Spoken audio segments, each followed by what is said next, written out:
अस्सलाम वालेकुम सामीन। 3 शव्वाल मुकर्रम है, 24 अप्रैल है।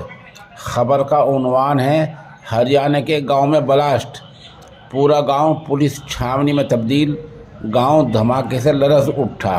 ख़बर तफसील से सुनिए। हरियाणा के ज़िला यमुनानगर का गांव टोपरा कलां आज अचानक धमाके से लरज़ उठा है। गांव के एक शख्स को बंद प्लास्टिक का डब्बा पड़ा मिला। उसने डब्बे को खोला तो डब्बा फट गया।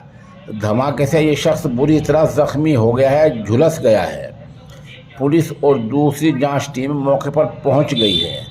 डब्बे में क्या था इसका सही पता नहीं चला। अलबत्ता पूरा गांव पुलिस छावनी में तब्दील हो गया है और इस बात की भी जांच की जा रही है कि कहीं मामला दहशतगर्दाना तो नहीं था।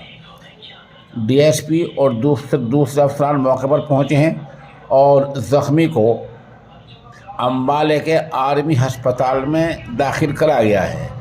डीएसपी राजू कुमार का कहना है कि पुलिस मामले की जांच कर रही है।